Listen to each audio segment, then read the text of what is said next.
കോഴിക്കോട് പേരാമ്പ്രയിൽ യുവതിക്ക് നേരെയുണ്ടായ ആസിഡ് ആക്രമണത്തിൽ പ്രതി പ്രശാന്തിന്റെ മൊഴി പുറത്തേക്ക്. മുഖം വിരൂപമാക്കാൻ ലക്ഷ്യമിട്ടാണ് ആസിഡ് ഒഴിച്ചതെന്ന് പ്രശാന്ത് പറയുകയാണ്. വീണ്ടും കൂടെ ജീവിക്കണമെന്ന ആവശ്യം അംഗീകരിക്കാതെ വന്നപ്പോഴാണ് ആക്രമിച്ചത് എന്ന് പ്രശാന്തിന്റെ മൊഴി വരികയാണ്.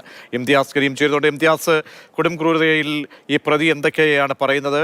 പക വീട്ടുക എന്നതിന് പിന്നിലെ ലക്ഷ്യം എന്തായിരുന്നു എന്നാണ് പറയുന്നത്? പ്രജീഷ്, 2 ദിവസത്തേക്കായിരുന്നു കേസ് അന്വേഷിക്കുന്ന മേപ്പയ്യൂർ പോലീസ് കസ്റ്റഡിയിൽ പ്രശാന്തിനെ വാങ്ങിയിരുന്നത്. ഇന്ന് ആ കസ്റ്റഡി കാലാവധി അവസാനിക്കുകയാണ്. അങ്ങനെ ചോദ്യം ചെയ്തപ്പോൾ മൊഴികൾ ആയിട്ട് ഇപ്പോൾ പോലീസ് രേഖപ്പെടുത്തിയിരിക്കുന്നത് പ്രശാന്ത് പറഞ്ഞ ചില കാര്യങ്ങൾ. അത് തീർച്ചയായിട്ടും ഈ പ്രവിശ്യയെ ആസൂത്രിതമായ ഒരു ആക്രമണമായിരുന്നു. അതായത് തനിക്ക് തന്റെ കൂടെ ജീവിക്കണം, അങ്ങനെ അത് നിരന്തരമായിട്ട് ആവശ്യപ്പെട്ടിരുന്നു.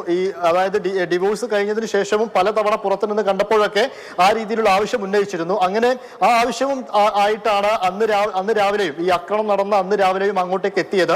അങ്ങനെ ഇത് അംഗീകരിക്കാതെ വന്നപ്പോൾ, ഈ ആവശ്യം അംഗീകരിക്കാതെ വന്നപ്പോഴാണ് നേരത്തെ തന്നെ വാട്ടർ ബോട്ടിലിൽ ആസിഡ് ഒക്കെ തയ്യാറാക്കി വന്നിരുന്നു. ഏതെങ്കിലും രീതിയിൽ ഇനിയും നോ പറയുകയാണെങ്കിൽ ഈ ആസിഡ് ഒഴിച്ച് മുഖം വിരൂപമാക്കുക എന്നുള്ളതായിരുന്നു ലക്ഷ്യം. അത് പ്രശാന്ത് അങ്ങനെ തന്നെ ചെയ്തു എന്നുള്ളതാണ് പറയുന്നത്. അങ്ങനെ മുഖം വിരൂപമാക്കുന്ന ലക്ഷ്യത്തോടു കൂടി തന്നെയാണ് ആസിഡ് ആക്രമണം നടത്തിയത്. പിന്നാലെ ഓടി രക്ഷപ്പെടാൻ ശ്രമിച്ചപ്പോൾ പിന്നാലെ കൂടി പുറത്തും അതുപോലെ തന്നെ നെഞ്ചിലുമൊക്കെ ആസിഡ് ഒഴിച്ചു. അങ്ങനെ മാരകമായ പരിക്ക് പറ്റി.